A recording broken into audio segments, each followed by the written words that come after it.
Semalam saya pergi perpustakaan desa dekat, alamak, mana lah tempat tu?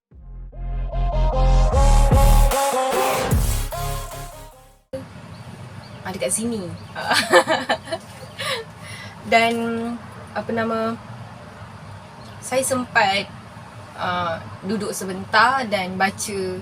Saya pilih 3 buku kot. 3 buku dan saya lebih kurang dalam 1 jam saya duduk dalam tu dan baca buku yang pendek-pendek lah, 3 jenis buku. Dan saya menghabiskan bacaan 2 buku saya habiskan, tapi saya suka dengan buku ni. Okay, sebenarnya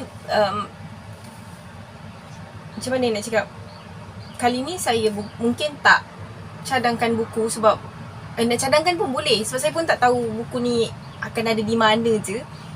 Tapi saya nak cadangkan buku ni. Saya suka buku ni.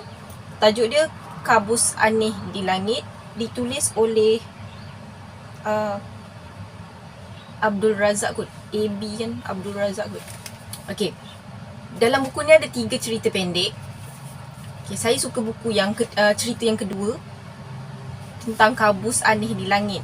Okay, saya nak kongsikan dia punya ringkasan cerita. Leman ni tinggal dekat satu kampung. Kampung ni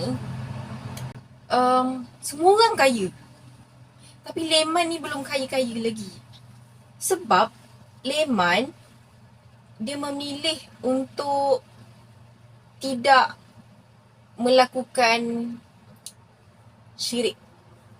Jadi katanya lah dalam cerita ni, orang-orang kampung setelah berjumpa dengan satu makhluk ni, mereka dikatakan akan jadi kaya sebab diorang boleh jual apa je.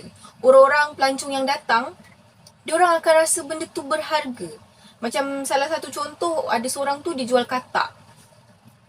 Apa-apalah yang diorang nak jual, asalkan dia jual, pasti ada orang yang beli. Dan diorang beli dengan harga yang tinggi. Jadi penduduk kampung tu semakin lama semakin ramai yang menjadi kaya.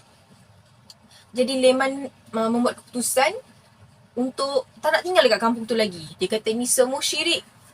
Jadi sesiapa yang melakukan perjanjian tu, memang dia akan kaya. Tapi dekat badan dia, dekat tubuh dia, akan ada satu bahagian yang mula-mulanya seperti dipatuk ular. Kecil je. Tapi lama-lama dia akan menjadi borok. Jadi borok dalam kamus dewan, kudis yang bernanah dan busuk. Dia akan jadi kudis dan nanah yang tak dapat disembuhkan. Dan ini adalah salah satu ciri orang yang telah melakukan perjanjian dengan makhluk tu. Tapi diorang ni kaya lah, sangat kaya. Okay, lepas tu Leman pun dengan isteri dia keluarlah dari kampung tu. Dia nak pergi kat kampung lain. So dekat kampung yang lain ni, syarat nak tinggal dekat kampung tu pula, mesti tak boleh ada borok tu, ataupun tak boleh ada kesan patukan ular pun tak boleh. Jadi Leman senang lah sebab dia memang tak ada perjanjian dengan syaitan tu kan. Jadi diorang pun lepas lah masuk dekat dalam perkampungan yang baru. So dekat situ, dia nak korek telaga tau. Sebab dia cakap dia nak mulakan pertanian sendirilah kiranya. Jadi dia korek. Tiba-tiba dia jumpa satu lubang yang besar. Jadi dia cakap dengan isteri dia, dia rasa dalam lubang tu ada harta karun tau. Isteri dia sebenarnya risau macam, yelah lubang bawah tanah, entah ada makhluk lain pula. Dulu kita dah selamat dari perbuatan syirik tu, sekarang takkanlah kita nak terjebak dengan benda lain pula kan, yang syirik juga. Tapi suami dia cakap, jangan risau, dia tak rasa ada benda-benda macam tu. Tapi kali ni mungkin ada harta karun sebab dia rasa lubang tu macam pernah didiami lah, macam pernah diteroka. Jadi ada satu hari ni, Leman pun ajak isteri dia pergi dekat lubang tu, teman dia dekat lubang tu. So isteri dia pun teman lah. Masa dia turun, dia ambil beberapa batu yang dia rasa macam mesti ada value ni kan. Dia pun bawa lah pergi ke pasar, kat mana tempat macam orang-orang yang jual barang-barang antik tu tau. Bila dia jual batu-batu tu, toki kedai tu nak ambil dengan harga yang mahal.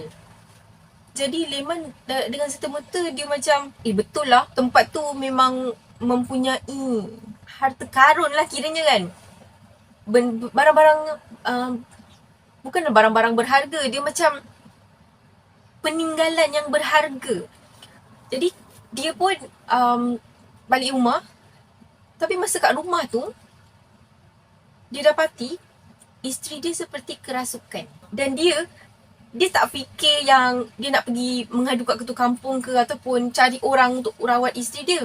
Tapi dalam fikiran dia masa tu, entah-entah sebab dia jual barang-barang dari lubang tu, ada makhluk yang tak puas hati. Dan dia pun fikir mungkin dia patut berdialog dengan makhluk tu. Sebab dia pun rasa dia okey, dia boleh minta izin. Jadi tak lama lepas tu, Leman cuba pula bawa ada satu piring yang macam berkarat, pergi bawa dekat tokan yang jual barang-barang antik tu kan. Tokan tu cakap piring yang berkarat tu sebenarnya adalah emas muda. Dan piring berkarat tu berjaya dijual. Seketika Leman bagi tahu isteri dia macam yakin tau. Oh, ini betul-betul lubang harta karun dan mereka tak terlibat dengan syirik. Mereka kan tak ada apa tadi? Borok. Mereka tak ada borok pun kat badan kan. Isteri dia macam gembira lah kan sebab dia orang tak terlibat dengan syirik tu. Dan dia orang kaya sebab dia orang jumpa lubang harta karun. So ada beberapa rentetan yang berlaku. Jadi persoalan dia, betul ke perjanjian dengan makhluk halus ni memberi keuntungan? Apa sebenarnya kesudahan cerita ni? Buku ni memang menarik. Saya suka dengan dia punya pengakhiran yang mana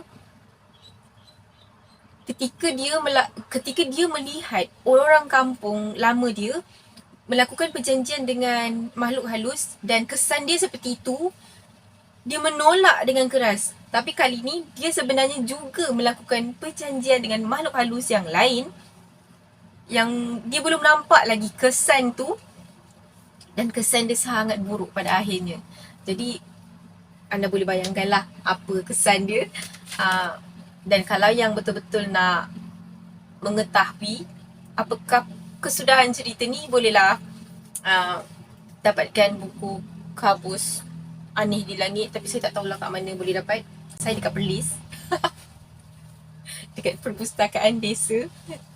Saya akan pulangkan buku ni hari ni. Jadi sampai sini je lah. Terima kasih. Jumpa lagi.